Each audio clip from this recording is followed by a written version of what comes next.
Estamos de volta com o programa Retratos, hoje conversando com o coordenador do albergue Tia Branca, Gladstone Lage. Gladstone, nós já dissemos que o albergue foi inaugurado há 24 anos, né? Isso, certo. E na época, como era uma estrutura menor, vocês contavam com 9 funcionários, apenas 9 funcionários. Isso. Ao longo desse período, essa estrutura foi se ampliando, né, os serviços também, e hoje vocês contam com mais de 70 pessoas lá, né, trabalhando. Vocês também oferecem, além do acolhimento, outros tipos de serviços, inclusive um deles que eu acho muito interessante, que acho que dá visibilidade cidadã às pessoas, que é a regularização da documentação individual, né, CPF, carteira de identidade e outros.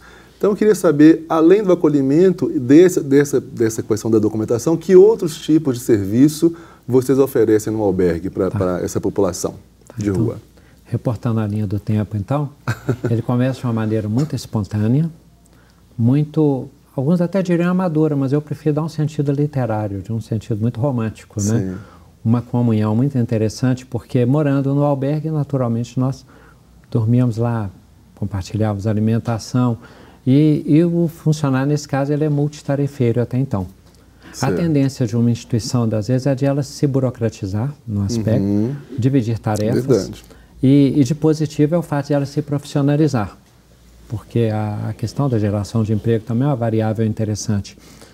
E um fator muito importante para a melhoria qualitativa do atendimento lá, nesse sentido da profissionalização, foi a implantação do serviço social. Ele é interdisciplinar, com muito mais presença de assistente social historicamente. E quando você está numa instituição que atende a muitas pessoas, você tem o risco da massificação. Então você tem o desafio de não conhecer as pessoas a que você está assistindo, está atendendo. O serviço social ele tem a finalidade de quê?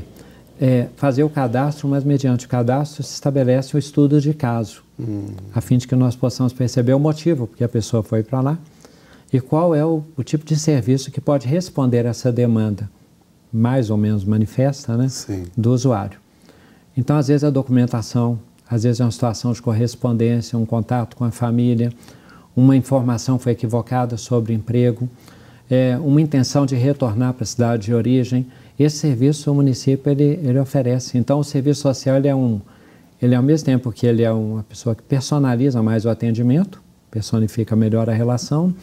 Ele também é o articulador, é o intermediador desse serviço. Então, documento, correspondência, contato, demanda de emprego, questão residencial, né, endereço definitivo, bolsa moradia, várias questões nesse sentido, elas são incentivadas pelos técnicos. Então, ampliou-se bastante o trabalho inicial do albergue. Né? Porque o pessoal, até a gente comentou, 30 mil pessoas vão para o albergue. Para que a gente, enquanto telespectador e população, imagine o que faz que essas pessoas cheguem até a instituição, né? Elas podem vir em função de emprego, mas o emprego pode ser um biscate, ou então não se confirmar a vaga. Ela vem por causa do tratamento, mas o tratamento pode cronificar, pode ter exame, pode ter alguma dificuldade que a pessoa fique pela cidade, cronifique. Vem em busca de parente, às vezes o parente, o endereço que a pessoa traz já não corresponde. Não encontra o parente. Não encontra, é trecheiro, ele está pelas ruas, tem uma intercorrência, uma ameaça, um prontuário policial, muda de cidade, tal. Também toxicomania, alcoolismo, transtorno mental, que também está na questão do tratamento, está um desafio. Desfiliação, a família desiste daquela pessoa por algum motivo. Desagregação familiar, processo de separação, vários motivos desses, né, podem fazer que a pessoa chegue ao albergue. Ideologicamente, qual que é o risco nosso enquanto mentalidade pública, né? É de a gente jogar em duas categorias. O trecheiro, que é o que vaga, que é o vagabundo, e o prontuariado policial, às vezes ameaçado, é uma situação, a gente imagina um criminoso. Então, a gente tenta jogar todos nesse estereótipo, mas o que tem de mais numeroso, nesses 30 mil que tem alta rotatividade, às vezes nem se adapta a esse tipo de atendimento. Ele realmente precisa de uma proteção imediata e ele busca um caminho de autonomia. Certo. O albergue Tia Branca, ele tem capacidade para atender 400 pessoas, né, de uma vez, né? E é o atendimento exclusivo para homens, né, um atendimento masculino. mas vocês têm outras unidades que atendem aos outros públicos, né? Tem um centro de referência, que é para a população em geral, né, de rua. Tem a República Feminina Maria Maria, que eu achei até um nome muito interessante, né? Destinado exclusivamente às mulheres. Tem o Centro de Atendimento aos Jovens, né, que também estejam nas ruas. E tem também a Pousadinha, que é destinada a imigrantes. Não é isso? Isso. Considerando a capacidade de cada uma dessas unidades, né, queria saber como é que vocês fazem para poder atender quando, por exemplo, a demanda é maior do que vocês têm condição de atender. Há uma seleção, uma espécie de seleção nesse caso?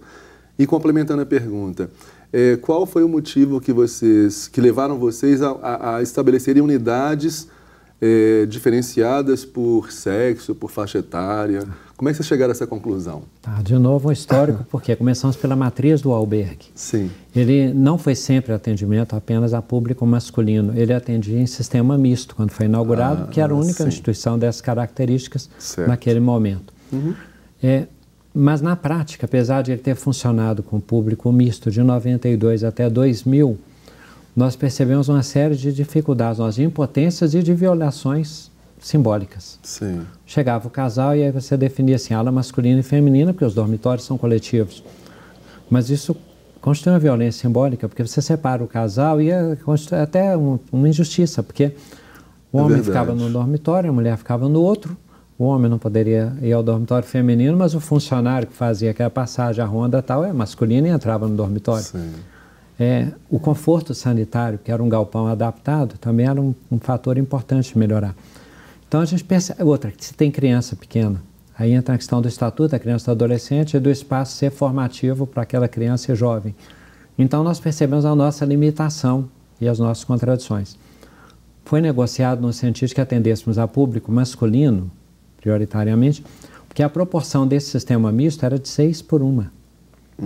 6 a 7 homens por mulher estavam lá. Então nós optamos pelo público masculino, negociando a inauguração do que seria um albergue feminino, mas que foi um modelo diferente, de uma moradia temporária, que é a inauguração da República Maria Maria no ano 2000.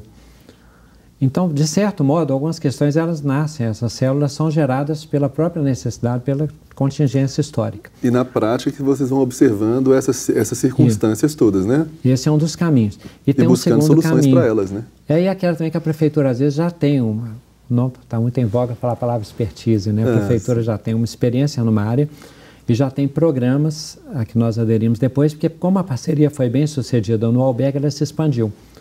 Então, campanhas temporárias e inauguração de instituições. Bem, aí quando ocorre um chamamento, e coincide que a gente já tem aquela característica, aquela especialização com a população de rua, Maria Maria, então, foi conosco também o gerenciamento, a gente ampliou a rede. A Pousadinha, com esse trabalho de imigrante, né, que convém com o Estado, também foi um desdobramento por tentar distinguir esse público que é recém-chegado à cidade. Sim. E precisa de uma solução mais rápida. Certo. E o centro de referência de população de rua, porque até pelas características de onde estamos localizados na floresta, existia essa carência, por causa de sanitário, de lavagem de roupa, de cuidado pessoal, de atendimento, de identificação dos sujeitos. Então, centro de referência também surge desse modo. E abrigo e centro de passagem já é da rede que atende a infância e a juventude. Aí foi uma adesão, uma ampliação, na verdade é um desdobramento do êxito da parceria. E a gente não, assim, nós delimitarmos a quantidade, não é bem assim. Às vezes o chamamento já vem com essa orientação, porque a rede segue dessa maneira. Entendi. Agora, quando a demanda é maior, aí já é o trabalho do serviço social, que é a que a gente chama de adequação ao critério. Entendi. Existe um critério geral e que em situações específicas, igual agora do frio, nós já temos trabalhado de uma maneira mais flexível. Certo. Para poder tentar acolher essas pessoas que estão em situação de risco, inclusive. Até, né, por coerência com o sentido de proteção social. Sem dúvida.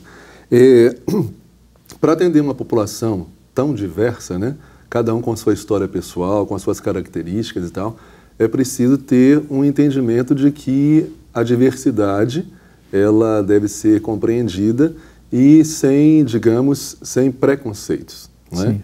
Eu queria saber, os assistentes que trabalham lá no albergue, na estrutura toda do albergue Tia Branca, eles estão capacitados para poder fazer para ter esse tipo de entendimento, ou seja, para não ficar com preconceitos relativos à raça, à religião, à etnia, ao gênero, ao sexo, ou até mesmo a orientação sexual das pessoas que chegam lá.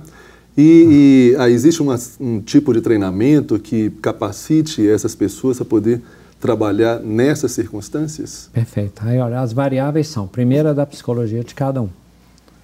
O histórico, como lida com as diferenças, como que teve essa convivência, como reagiu a ela, é do histórico. Então, é o desafio da contratação. Sim. E o segundo, da formação, que é o que você comentou.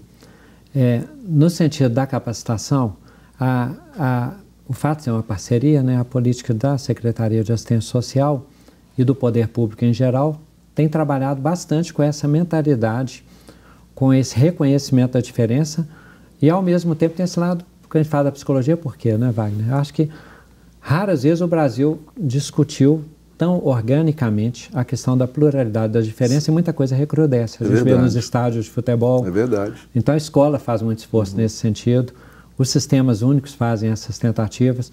Então nós também lidamos com esse desafio que, em regra, e no cotidiano, é um respeito que precisa acontecer, um direito que precisa ser garantido, ser efetivado. As pessoas, ou elas já têm um perfil na linha de contratação, o curso que as pessoas tiveram, no caso, os técnicos de nível superior, né, já contribuíram bastante para isso. A educação tem uma contribuição importante nesse sentido. E o nosso papel formador também é crucial. Já dão essa orientação, né? E forçosamente o trabalho com o albergue você lida com todo tipo de público. Sem dúvida. Então, meu querido, vamos mais uma vez interromper a nossa conversa, né, para um breve intervalo, mas não saiam daí que nós temos muitas informações ainda interessantes sobre esse trabalho tão nobre numa realidade tão premente que nós vivemos hoje no Brasil, né? Então não saiam daí, a gente volta já já.